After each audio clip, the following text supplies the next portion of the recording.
Hello everyone, welcome to study tube. इस video में हम लोग इस सीरीज का पार्ट 41 देखेंगे। पार्ट 40 तक हम लोग ऑलरेडी कवर कर चुके हैं। इस सीरीज में हम लोग सामान्य विज्ञान के उन सारे प्रश्नों का रिवीजन कर रहे हैं जो पूछे गए थे रेलवे ग्रुप डी 2018 के अंदर। ये हमारा अभी वॉल्यूम 2 चल रहा है। वॉल्यूम 1 हमारा समाप्त हो चुका है। ये वॉल्यूम 2 आपका 25 या 26 तारीख को समाप्त हो जाएगा और वॉल्यूम 3 ये 10 मई तक समाप्त हो जाएगा। यानी ये जो पूरा सीरीज है आपका ये 10 मई तक जो है ये समाप्त हो जाएगा। 1-2 दिन आगे पीछे हो सकता है, लेकिन मेरा टारगेट है कि 10 मई तक मैं इसको समाप्त करवा दूं। ये जो आप क्वेश्चन नंबर देख रहे हो ये क्वेश्चन नंबर 2000 से मे बी 2100 तक जाए। 10 मई तक ये जो क्वेश्चन नंबर है ये 2000 से 2100 तक जाएगा। यानी कि जो आप ये 3000 सवालों का रिवीजन देख रहे हो ये आपका कवर हो जाएगा इतने सवाल में। जब आप ये सारे सवाल देख लोगे तो ये 3000 सवाल आपके कवर हो जाएंगे। जब आप ये सवाल बनाना स्टार्ट करोगे तो आपको लगेगा कि हाँ, मैंने सारे सवाल आपको करवाए हुए हैं। बहुत सारे सवाल हैं जो एक ही टाइप के हैं, बस उसमें डेटा चेंज है। एक ही टाइप के हैं बट डेटा चेंज है, तो उन सवालों को मैंने छोड़ दिया हुआ है क्योंकि मैं आपको ऑलरेडी कई बार करवा चुका हूँ। और छोड़ इसलिए दिए हैं क्योंकि समय कम है, सवाल ज़्यादा है, तो मैं चाहता हूँ कि जल्दी से ये समाप्त भी हो जाए। और कोई प्रॉब्लम भी नहीं है, मैं आपको ऑलरेडी करवा ही चुका हूँ उस टाइप के सवाल जो मैं छोड़ रहा हूँ, तो इससे आपका कोई नुकसान नहीं होगा। तो इतने सवाल हम लोग करने वाले हैं, यानी लगभग 900 सवाल मैं इसमें पूरा छोड़ूंगा, लगभग 900 सवाल। और ये 900 सवाल आपसे बन जाएंगे क्योंकि इस टाइप के सवाल मैंने काफ़ी सारे आपको करवाए हुए हैं। 10 मई मेरा टारगेट है, 1-2 दिन आगे पीछे हो सकता है। ये मेरा एक डेडलाइन है इस सीरीज के लिए। हम लोगों ने 1285 तक किया हुआ है, आज हम लोग 1286 से आगे बढ़ेंगे। किसी भी समय कार की डैश चाल को इसके स्पीडोमीटर द्वारा मापा जा सकता है। मैंने आपसे कहा था जो आपके बाइक में स्पीडोमीटर लगा होता है या अगर आपके पास कार है तो उसमें जो स्पीडोमीटर लगा होता है वो स्पीड को मापता है। और स्पीड भी 2 तरह के होते हैं, यानी चाल भी 2 तरह के होते हैं, एक औसत और एक तात्कालिक चार्ज, या फिर यहाँ पर जो लिखा हुआ है तात्क्षणिक चार्ज, जिसे हम लोग अंग्रेजी में बोलते हैं इंस्टेंटेनियस स्पीड। ये मापता है, औसत नहीं मापता है। जिस समय कार की जो स्पीड होती है वही स्पीड दिखाया जाता है स्पीडोमीटर के द्वारा। ऐसा नहीं होता है कि पूरा एवरेज दिखाता है कि आप पॉइंट ए से पॉइंट बी तक गए और एवरेज क्या था, ये नहीं दिखाएगा। जिस समय जो स्पीड होता है वही दिखाता है स्पीडोमीटर। स्पीडोमीटर स्पीड बताएगा, वो भी कौन सा, इंस्टेंटेनियस यानी कि तात्क्षणिक, जो यहाँ पर लिखा हुआ है। निम्नलिखित में से कौन सा प्रोटोकोडेटा से संबंधित है? प्रोटोकोडेटा मैंने आपसे कहा था, इसमें आपको याद रखना है एम्फियोक्सस, और मैंने आपसे कहा था कि एक हर्डमानिया है, जानवर है ये सब, एम्फियोक्सस, हर्डमानिया और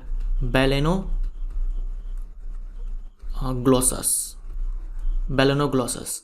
ये सारे प्रोटोकोडेटा के अंदर आते हैं। जो हमारा कॉर्डेटा फाइलम है, इसके अंदर 2 ग्रुप्स हैं। एक तो है आपका ये प्रोटोकोडेटा जो आपसे पूछा गया हुआ है, दूसरा होता है वर्टिब्रेटा, जिसके अंदर हम लोग आते हैं मछलियाँ, उभयचर, सरीसृप, पक्षी, ये सब वर्टिब्रेटा के अंदर आते हैं। और ये तीनों एग्जाम्पल्स आपको ध्यान में रखने हैं जो कि प्रोटोकोडेटा के अंदर आते हैं। हमारा आंसर यहाँ पर एम्फियोक्सस हो जाएगा। बाकी ये सारे जो है ये मछलियाँ हैं और मछलियाँ वर्टिब्रेटा के अंदर आते हैं। डैश एक ऐसा कारक है जो किसी निकाय को गतिमान अवस्था में लाता है या लाने का प्रयास करता है या रोकता है या रोकने का प्रयास करता है। ये बल है। बल जिसे आप लोग धक्का या खिंचाव बोलते हो। बल लगाकर हम किसी वस्तु को रोक सकते हैं, गतिमान कर सकते हैं, उसके दिशा में परिवर्तन कर सकते हैं।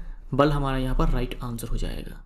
परमाणु का कौन सा भाग विद्युत धारा का निर्माण करता है? परमाणु के अंदर इलेक्ट्रॉन होते हैं, प्रोटॉन होते हैं, न्यूट्रॉन होते हैं। विद्युत धारा के प्रवाह के लिए इलेक्ट्रॉन जिम्मेवार होता है। ये भी आप ध्यान में रखो, जो इलेक्ट्रॉन के मूवमेंट का डायरेक्शन होता है, यानी इलेक्ट्रॉन के गति के कारण ही विद्युत धारा का निर्माण होता है। तो इलेक्ट्रॉन के गति की जो दिशा होती है, उसके विपरीत दिशा में विद्युत धारा का प्रवाह होता है। जिस डायरेक्शन में इलेक्ट्रॉन चलेगा उसके विपरीत दिशा में इलेक्ट्रिक करंट का फ्लो होता है। और इलेक्ट्रॉन पे आवेश कितना होता है? 1.6 × 10⁻⁻19 कूलम। प्रोटॉन पर भी इतना ही होता है, 1.6 × 10⁻⁻19 कूलम। न्यूट्रॉन पर तो कोई चार्ज ही नहीं होता है, लेकिन इलेक्ट्रॉन पर हम बोलते हैं कि निगेटिव चार्ज होता है और प्रोटॉन पर पॉजिटिव चार्ज होता है। परिमाण दोनों पे बराबर ही होता है। डी ब्लॉक के तत्व को इस नाम से भी जाना जाता है। डी ब्लॉक के तत्व को हम लोग बोलते हैं संक्रमण तत्व। संक्रमण तत्व बोल दो, अंग्रेजी में बोलते हैं transition metal. Transition metal, Hindi में बोलते हैं संक्रमण तत्व। एफ ब्लॉक के तत्व को हम लोग बोलते हैं आंतरिक संक्रमण तत्व, अंग्रेजी में इनर ट्रांजिशन मेटल। क्षारीय मृदा धातु समूह 2 के तत्व को बोलते हैं शून्य समूह। शून्य समूह हम लोग ग्रुप नंबर 18 को बोलते हैं। शून्य समूह, जीरो ग्रुप, हम लोग समूह 18 को बोलते हैं, जिसमें ये निष्क्रिय गैस आते हैं, अक्रिय तत्व आते हैं। एक कार्बनिक यौगिक में एंजाइमों की क्रिया द्वारा होने वाला एक धीमा रासायनिक परिवर्तन जो छोटे अणु उत्पन्न करता है कहलाता है। समजातीय श्रेणी नहीं होगा, समावयवी, ये सब मैं आपसे ऑलरेडी डिस्कस कर चुका हूँ। हमारा आंसर यहाँ पर फर्मेंटेशन हो जाएगा। शराब बनाने में, बियर बनाने में, इन सब में फर्मेंटेशन प्रोसेस का इस्तेमाल होता है। फर्मेंटेशन में क्या होता है, जो कार्बोहाइड्रेट होते हैं जैसे कि स्टार्च, ठीक है, स्टार्च या फिर शुगर बोल दो आप, इसको तोड़ा जाता है, इसका ब्रेकडाउन करवाया जाता है और बनाया जाता है यहाँ से अल्कोहल या फिर एसिड। स्टार्च या शुगर का ब्रेकडाउन होता है, तोड़ा जाता है और बनाया जाता है अल्कोहल या फिर एसिड। किसके मदद से? ईस्ट और बैक्टीरिया की मदद से। ये ईस्ट बैक्टीरिया एंजाइम्स सिक्रेट करते हैं जो इसको तोड़ने में हेल्प करते हैं। और ये एक एनएरोबिक प्रोसेस है, यानी कि ऑक्सीजन के अब्सेंस में, ऑक्सीजन के अनुपस्थित में, या फिर बोल दो कि एक लिमिटेड सप्लाई ऑफ ऑक्सीजन मिलेगा तो ये फर्मेंटेशन हो जाएगा। निम्न में से कौन सा कथन गलत है? गलत बताना है। वस्तु का भार ध्रुवों पर अधिकतम और विषुवत रेखा पर न्यूनतम होता है, ये सही है। भार बराबर हमारा होता है m इंटू में g। m है द्रव्यमान जो कि कभी नहीं बदलेगा, चाहे आप पोल पर चले जाओ यानी कि ध्रुव पर चले जाओ, चाहे विषुवत रेखा यानी कि इक्वेटर पर चले जाओ, चाहे चांद पर चले जाओ, कहीं पर भी चले जाओ, नहीं बदलता। g का मान बदल जाता है। g का मान पोल पर ज़्यादा होता है और इक्वेटर पे कम होता है। अगर g का मान पोल पर ज़्यादा है तो सिंपल सी बात है, जो भार है ये भी पोल पर ज़्यादा होने वाला है, इक्वेटर पे कम होने वाला है। ये स्टेटमेंट हमारा सही है, हमें गलत चूज करना है। वस्तु का भार ध्रुवों पर न्यूनतम और विषुवत रेखा पर अधिकतम होता है, ये गलत हो जाएगा। पृथ्वी के केंद्र पर वस्तु का भार 0 होता है, ये भी सही है। पृथ्वी के केंद्र पर सेंटर पर, पृथ्वी के सेंटर पर g का मान 0 होता है। वस्तु को अधिक ऊंचाई पर ले जाने पर उसका भार कम हो जाता है। पृथ्वी के सरफेस पर g का मान अधिकतम होता है और अधिकतम कहाँ पर? पोल पर होता है। सतह से आप ऊपर जाओ चाहे सतह से नीचे आओ, g का मान घटता है। तो ये भी हमारा सही है, ये भी हमारा सही है। आंसर हमारा यहाँ पर बी हो जाएगा। अब देखो, ये जो सवाल है ये लगाकर मैं आपको तीसरी बार करवा रहा हूँ, इस तरह का सवाल तीसरी बार, थर्ड टाइम मैं आपको करवा रहा हूँ। और इस तरह के और भी सवाल पूछे गए हैं, इस 3000 में इस तरह के और भी सवाल पूछे गए हैं। तो मैंने आपको 3 बार करवा दिया। तो जो मैंने अभी आपसे कहा कि 900 सवाल मैं आपको छोड़ने वाला हूँ, ये इसी तरह के सवाल है जो मैं आपको कई बार करवा चुका हूँ और अब मैं इसको छोड़ रहा हूँ। इस तरह के सवाल हैं। आई होप आपको समझ में आया होगा। निम्न में से किस कृमि के कारण, यानी कि वर्म के कारण, किस कृमि के कारण फील्ड पाँव होता है? फील्ड पाँव बोल दो, या फिर हाथी पाँव बोल दो, या फिर एलिफेंटियासिस बोल दो, या फिर फाइलेरियासिस बोल दो, जिसे हम लोग सिंपली फाइलेरिया बोलते हैं। ये होता है फाइलेरिया कृमि के कारण। फाइलेरिया कृमि ये कौन से फाइलम के अंदर आएगा? ये आएगा फाइलम निमेटोडा। निमेटोडा बोल दो, या फिर एस्क हेलमिंथस बोल दो। एस्क हेलमिंथस बोल दो। ये देखो, एस्कैरिस हो गया, वुचरेरिया हो गया। ये जो फाइलेरिया कृमि है इसका नाम होता है वैज्ञानिक नाम वुचरेरिया बैंक्रॉफ्टी। Wuchereria bancrofti. और ये जो एस्कैरिस है जिसके कारण एस्कैरियासिस होता है, इसी एस्कैरिस को हम लोग राउंड वर्म भी बोलते हैं, राउंड वर्म भी बोलते हैं। तो ये जो एस्कैरिस हो गया, ये जो वुचरेरिया हो गया, ये दोनों ही निमेटोडा फाइलम के जानवर हैं। केंचुआ हो गया यानी कि अर्थवर्म, ये है एनेलिडा। एनेलिड है यानी कि एनेलिडा फाइलम का ये जानवर है केंचुआ। लेकिन एस्कैरिस और वुचरेरिया ये फाइलम एस्क हेलमिंथस के जानवर हैं। एक बैटरी किसी बल्ब को प्रकाशित करती है। एक बैटरी किसी बल्ब को प्रकाशित करती है। इस प्रक्रिया में ऊर्जा रूपांतरण किस प्रकार का होता है?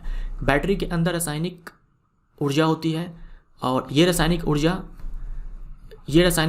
विद्युत ऊर्जा में रूपांतरित होती है। और यहाँ से आप ये भी बोल सकते हो कि विद्युत ऊर्जा रूपांतरित होती है प्रकाश ऊर्जा में। हमारा आंसर यहाँ पर बी हो जाएगा।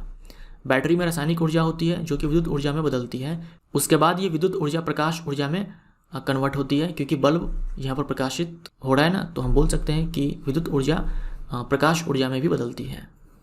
एक निश्चित तापमान पर वायु का दबाव डैश के अनुपातिक होता है। ये आप ध्यान में रखिएगा कि अगर टेम्परेचर कांस्टेंट हो तो जो दाब होता है वो अनुपातिक होता है, या फिर बोलो समानुपाती होता है डेंसिटी के, यानी कि घनत्व के। दाब बढ़ाओगे डेंसिटी बढ़ जाएगा, दाब कम करोगे डेंसिटी कम हो जाएगा। समानुपाती होते हैं जब तापमान नियत हो। ये हमारा आंसर। पहले आवर्त के दोनों एलिमेंट में डैश में संयोजी इलेक्ट्रॉन उपस्थित होते हैं। आवर्त एक में बस 2 ही तत्व हैं। एस ब्लॉक में है हाइड्रोजन और पी ब्लॉक में है हीलियम। परमाणु संख्या 1, इसका परमाणु संख्या 2। इसमें भी 1 इलेक्ट्रॉन है, लेकिन इसमें 2 इलेक्ट्रॉन है। इसमें 1 इलेक्ट्रॉन है और इसमें 2 इलेक्ट्रॉन है। आप जानते हो जो हमारा के कोश होता है इसमें अधिकतम 2 ही इलेक्ट्रॉन आ सकते हैं। तो हाइड्रोजन के केस में भी ये जो 1 इलेक्ट्रॉन है के कोश के अंदर आएगा, और हीलियम के केस में भी ये जो 2 इलेक्ट्रॉन है ये के कोश के ही अंदर आएंगे। उच्चतम प्रथम आयनीकरण क्षमता वाला तत्व डैश है, इनमें से बताना है। तो आपको ये पता होना चाहिए कि ये कौन से आवर्त का तत्व है। इसीलिए बोलता हूँ कि जो पहला आवर्त है, दूसरा आवर्त है, तीसरा आवर्त है, चौथा आवर्त है, कम से कम आवर्त वाइज आपको तत्वों को ध्यान में रखना पड़ेगा। ये सारे जो हमारे तत्व हैं, पहले आवर्त में तो 2 ही तत्व है हाइड्रोजन हीलियम। जो हमारा दूसरा आवर्त है इसमें है देखो ली बे बकनो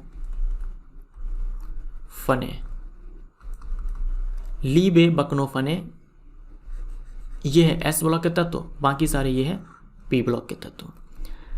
आयनीकरण क्षमता के बारे में आप क्या जानते हो? ऑलरेडी हम लोग अच्छे से डिस्कस कर चुके हैं इस मैटर पर। आयनीकरण क्षमता जब हम बाएं से दाएं जाते हैं, जो आयोनाइजेशन एनर्जी है, आयनीकरण क्षमता या फिर आयनीकरण ऊर्जा है, ये बढ़ती है, और जब हम समूह में ऊपर से नीचे आते हैं तब ये घटती है। तो हमारा ऑर्डर यहाँ पे क्या होगा? ये ऐसा हम लोग सोचते हैं, लेकिन यहाँ पर कुछ एक्सेप्शंस हैं। यहाँ देखो आप, लिथियम, बेरिलियम और बोरोन आपस में फ्लिप कर जाते हैं, यानी बोरोन का कम हो जाएगा, बेरिलियम का ज़्यादा हो जाएगा। फिर ये कार्बन सही है। नाइट्रोजन और ऑक्सीजन ये आपस में फ्लिप कर जाते हैं, यानी कार्बन के बाद नाइट्रोजन होना चाहिए, बट यहाँ पर ऑक्सीजन आएगा, तब नाइट्रोजन, तब फ्लोरीन, तब जाकर के नियोन। क्यों हुआ ऐसा? तो आप चेक कर सकते हो। नाइट्रोजन का इलेक्ट्रॉनिक कन्फिगरेशन लिखो, इसका परमाणु संख्या 7 है तो 1s2 2s2 2p3। ऑक्सीजन का लिखो, परमाणु संख्या 8 है तो 1s2 2s2 2p4। सही है। यहाँ देखो जो p सबशेल है, जो p उपकोश है, ये हाफ फिल्ड है, और यहाँ ऐसी कोई बात नहीं है। तो हाफ फिल्ड वाले ज़्यादा स्टेबल होते हैं, इसीलिए यहाँ से इलेक्ट्रॉन निकालना मुश्किल है, एनर्जी अधिक देनी पड़ती है। नाइट्रोजन का ज़्यादा हो गया। आगे आप देखेंगे एक सवाल ये भी पूछा गया है कि ऐसा क्यों हुआ कि नाइट्रोजन का ज़्यादा हो गया, ऑक्सीजन का कम है। वहाँ पर आंसर आपको देना पड़ेगा हाफ फिल्ड पी उपकोश के कारण, क्योंकि ये ज़्यादा स्टेबल होते हैं। बोरोन का आ जाओ, बेरिलियम का आ जाओ, इसमें देख लेते हैं। बेरिलियम का परमाणु संख्या 4 होता है, बोरोन का 5 होता है। यहाँ लिखते हैं 1s2 2s2, यहाँ है 1s2 2s2 2p1। यहाँ देखो जो s ऑर्बिटल है ये फुल फिल्ड है, तो फुल फिल्ड वाले ज़्यादा स्टेबल होते हैं, इसीलिए यहाँ पर बेरिलियम का ज़्यादा है, बोरोन का कम है। तो ये मैंने आपको रीजन भी बता दिए। हमारा आंसर यहाँ पर क्या होगा? नाइट्रोजन। नाइट्रोजन हमारा आंसर होगा। निम्न में से किसकी तुलना सैनिकों से की जा सकती है? श्वेत रक्त कोशिकाएं यानी कि WBC यही है हमारे बॉडी के लिए आर्मी। जिस तरह से जो हमारे देश के सैनिक होते हैं ये हमें बचाते हैं बाहर के आतंकवादियों से, बॉर्डर की रक्षा करते हैं, ऐसे ही जो WBC है हमारे बॉडी की रक्षा करते हैं। बाहर से कोई पैथोजन आ गया, वायरस, बैक्टीरिया या कोई भी ऐसे पैथोजन्स आ जाते हैं, कोई भी फॉरेन पार्टिकल्स आ जाते हैं, तो सबसे पहले उस पर काम WBC करता है, यानी ये सबसे पहले सजग हो जाता है, अलर्ट हो जाता है। निम्न में से प्रति अम्ल के संघटक के रूप में किसका प्रयोग किया जाता है? प्रति अम्ल यानी कि एंटासिड। एंटासिड जो होते हैं ये एसिड के अगेंस्ट में काम करते हैं। जब हमारे आमाशय में अम्ल अधिक बन जाता है, ऐसे कंडीशन में हम लोग एंटासिड का इस्तेमाल करते हैं, क्योंकि जो एंटासिड होते हैं ये क्षारीय होते हैं, ये बेस होते हैं, क्षार होते हैं। तो ये हमारे पेट के अंदर जाएगा और उस अम्ल के प्रभाव को निष्क्रिय कर देगा। तो यहाँ हमारा आंसर सोडियम हाइड्रोजन कार्बोनेट हो जाएगा, NaHCO3। आप यहाँ पर ये भी ध्यान में रख सकते हो मैग्नीशियम हाइड्रोक्साइड, इसे हम लोग मिल्क ऑफ मैग्नीशिया भी बोलते हैं। सी हमारा राइट आंसर। इन दोनों का इस्तेमाल किया जाता है एंटासिड के रूप में।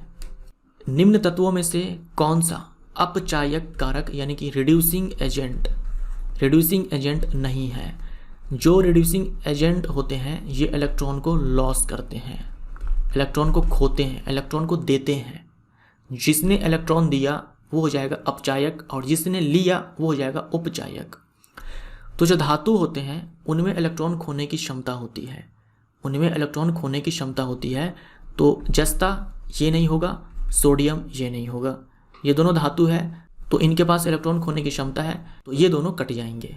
आप ध्यान में रखेंगे कोक हो गया या फिर चारकोल हो गया, इनका भी इस्तेमाल किया जाता है अपचायक के रूप में। जैसे कि जो ब्लास्ट फर्नेस होता है जिसमें आयरन को पिघलाया जाता है, वहाँ पर चारकोल का इस्तेमाल, कोक का इस्तेमाल किया जाता है अपचायक के रूप में।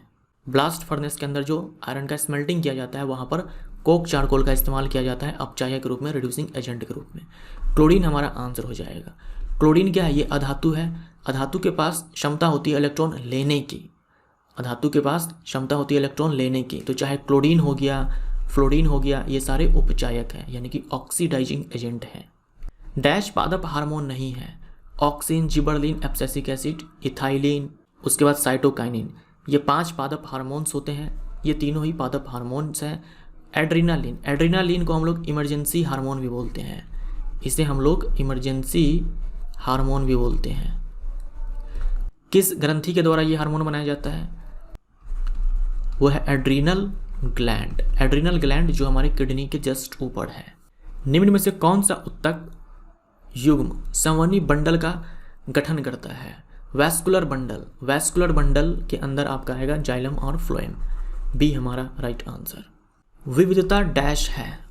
जो वेरिएशंस होते हैं जो आप लैंगिक जनन में पढ़ते हो, ये क्या है? एक ही प्रजाति के व्यक्तियों के बीच अंतर। आप, मैं, आपके मित्र, यानी जो भी मनुष्य है सारे एक ही जाति के मानव प्रजाति हैं, सब में अंतर है। एक ही माता पिता के संतानों के बीच अंतर। आप हैं, आपके भाई हैं, उन दोनों में अंतर है। आप हो गए, आपके भाई हैं, दोनों के माता पिता एक ही हैं, बट आप में और आपके भाई में अंतर है, ये भी सही है। माता पिता और संतानों के बीच अंतर, पिता और जो उसका बेटा होता है, दोनों एग्जैक्ट तो नहीं होते हैं, उन दोनों में अंतर होता है। तो ये सारे क्या है? वेरिएशंस हैं। डैश को किसी वस्तु में मौजूद पदार्थ की मात्रा के रूप में परिभाषित किया जाता है? द्रव्यमान हो जाएगा। द्रव्यमान क्या है? किसी वस्तु के अंदर पदार्थ की कितनी मात्रा है, वही होता है द्रव्यमान। गैसों का कौन सा गुण इन्हें सुवाह्य बनाता है? गैसों को हम लोग आसानी से ट्रांसपोर्ट कर पाते हैं। यहाँ पर इसका मतलब ट्रांसपोर्टेशन ही है कि ट्रांसपोर्ट करने में हमें इजी होता है। गैसों के पास ऐसी कौन सी प्रॉपर्टी है, ये बताना है। यह है संपीडितता यानी कि कंप्रेसिबिलिटी। ठोस, द्रव, गैस में ठोस के अंदर संपीडितता है ही नहीं। जो गैस होते हैं उनमें सबसे अधिक संपीडितता है यानी कि सबसे अधिक कंप्रेसिबिलिटी है। यही कारण है कि गैस को हम क्या करते हैं? कंप्रेस करके एक कम आयतन वाले सिलेंडर में अधिक से अधिक आयतन को हम लोग भर पाते हैं संपीडित करके, फिर उसे हम आसानी से ट्रांसपोर्ट कर देते हैं। नाइट्रोजन की आयनीकरण क्षमता डैश के कारण ऑक्सीजन की तुलना में अधिक है। अभी आपने देख लिया, मैंने आपको समझा दिया, आधे बड़े p ऑर्बिटल्स की अतिरिक्त स्थिरता के कारण। अभी आपने देखा था नाइट्रोजन के पास जो इलेक्ट्रॉनिक कन्फिगरेशन है उसमें p3 आता है, ये ज़्यादा स्टेबल है, इसीलिए नाइट्रोजन की जो आयनीकरण क्षमता है वो ऑक्सीजन से अधिक है। p ऑर्बिटल्स मतलब समझ रहे हो ना? जो p सबशेल है इसके पास 3 ऑर्बिटल्स हैं, तो 1 2 3, ये इस तरह से क्या हाफ फिल्ड है। हाफ फिल्ड क्यों? क्योंकि अभी भी इसके अंदर 3 इलेक्ट्रॉन और आ सकते हैं, एक इसमें, एक इसमें, एक इसमें। तो हाफ फील्ड फुल फील्ड वाले ज़्यादा स्टेबल होते हैं। डी हमारा राइट आंसर। निम्नलिखित में से संयोजी उत्तक नहीं है? उपास्थि यानी कि कार्टिलेज, अस्थि यानी कि हड्डी, रक्त यानी कि ब्लड, उसके बाद जो आपका टेंडन होता है, जो आपका लिगामेंट होता है, उसके बाद जो आपका एडिपोज टिश्यू है, जो आपका एडियोलर टिश्यू है, ये तीनों सारे के सारे हैं संयोजी उत्तक कनेक्टिव टिश्यू। नर्वस टिश्यू ये एक अलग टाइप का टिश्यू है। डैश वे क्षेत्र हैं जहां घनत्व के साथ ही दाब अधिक है। घनत्व के साथ ही दाब अधिक है, क्या हो जाएगा? दाब वे क्षेत्र है जहां घनत्व के साथ ही दाब अधिक है। यहाँ देखो कोई टाइपिंग मिस्टेक नहीं है, आपके एग्जाम में यही सवाल आया हुआ था कि डैश वे क्षेत्र है जहां घनत्व के साथ ही दाब अधिक है। मेरे ख्याल से यहाँ पर कंप्रेशन होना चाहिए था। हम बोलते हैं ना कि जो ध्वनि तरंगे हैं, जो अनुदैर्ध्य तरंगे होती है, वो संपीड़न और विदलन के रूप में आगे बढ़ती है। तो यहाँ पर मेरे ख्याल से संपीड़न ही होना चाहिए था कि संपीड़न वे क्षेत्र है जहाँ घनत्व के साथ दाब अधिक होते हैं, क्योंकि संपीड़न वाले एरिया पर आप जानते हो हाई डेंसिटी और हाई प्रेशर होता है, उच्च दबाव उच्च घनत्व होता है। लेकिन सवाल आपका एग्जैक्ट यही पूछा गया था और विकल्प में भी एग्जैक्ट यही लिखा हुआ था और आंसर दाब है। दाब के जगह पर आप ध्यान में रखना संपीड़न भी आ सकता है, संपीड़न। तांबा की प्रतिरोधकता है यानी कि रेजिस्टिविटी देखो यहाँ ओम मीटर। तो ओम मीटर ये ऐसा मात्रक है प्रतिरोधकता का, यानी कि रेजिस्टिविटी का। रेजिस्टेंस नहीं है, रेजिस्टिविटी है। तांबा आप जानते हो कि बहुत ही अच्छा चालक है। सबसे अच्छा तो सिल्वर है, लेकिन सिल्वर से बस थोड़ा सा कम है तांबा। तांबा भी एक बहुत ही अच्छा चालक है। जो जितना अच्छा चालक होता है उसकी रेजिस्टिविटी उतनी ही कम होती है। यहाँ देखो +8 लिखा हुआ है, काट दो। ये रहा एनसीईआरटी के अंदर एक टेबल जहाँ से ये सवाल पूछा गया है। सबसे बेस्ट कौन सा है? सिल्वर। सिल्वर के जस्ट नीचे देखो कॉपर होता है, कितना है? 1.62 × 10⁻⁸। यहाँ पर भले वैल्यू नहीं मिल रहा है, कोई दिक्कत नहीं है। मेन यहाँ पर ये होता है कि 10 पे पावर कितना है? 10⁻⁸ है। तो यहाँ आप ध्यान से देखो, सिल्वर में है 1.6 × 10⁻⁸ और तांबा में है 1.62 × 10⁻8 है। ध्यान में रखना माइनस में है। तो देखो बस 0.02 से आगे है सिल्वर। इसीलिए सिल्वर और कॉपर दोनों ही अच्छे चालक होते हैं, लेकिन सिल्वर ही आपको आंसर मारना है जब सर्वोत्तम चालक के रूप में पूछे तो। आंसर हमारे यहाँ पर बी हो जाएगा। हृदय चक्र क्या है? कार्डियक साइकिल हम बोलते हैं हृदय चक्र, यानी कि कार्डियक साइकिल। तो हृदय के संकुचन यानी कि कॉन्ट्रैक्शन, शिथिलीकरण यानी कि रिलैक्सेशन और कॉन्ट्रैक्शन और रिलैक्सेशन का एक चक्र, इसे हम लोग इस चैप्टर के अंदर सिस्टोल और डायस्टोल भी बोलते हैं। तो इसका जो एक साइकिल होता है इसी को हम लोग कार्डियक साइकिल बोलते हैं। तो ये हमारा पार्ट 41 है। मिलते हैं नेक्स्ट पार्ट में। Thank you so much.